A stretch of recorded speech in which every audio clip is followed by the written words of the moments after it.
Oklahoma is one victory from the college football playoff and, potentially, a home game in the first round. The No. 8 Sooners moved to 9-2 overall with a 17-6 win over No. 22 Missouri on Saturday.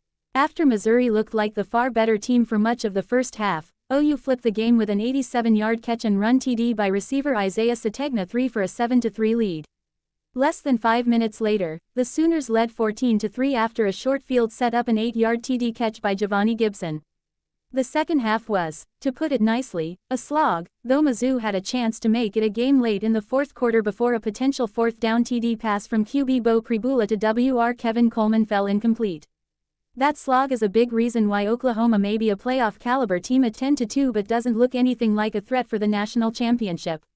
The Sooners have one of the best defenses in the country. Missouri QB Bo Pribula returned from a dislocated ankle suffered against Vanderbilt in October and was overwhelmed by the Oklahoma defense, especially in the second half. After Missouri put together a drive that took 8:23 off the clock to start the game, the Tigers only got a field goal and the Sooners' defense again held strong when Mizzou got into the red zone near the end of the first half. But for as good as Oklahoma's defense is, it can't carry the Sooners to a national title if the offense can't show any sort of consistency.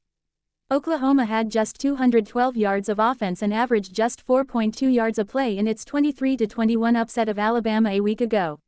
It was the fourth time whose offense had averaged fewer than 5 yards a play in 2025.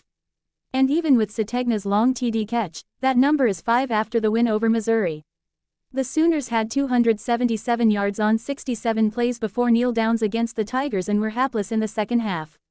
After an 8-play, 47-yard drive resulted in a field goal to start the second half, the Sooners punted 6 straight times and gained a grand total of 107 yards.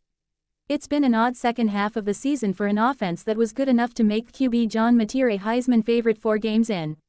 But since Mateer has returned from a hand injury, the offense has been uneven at best and the run game has relied on him far too often.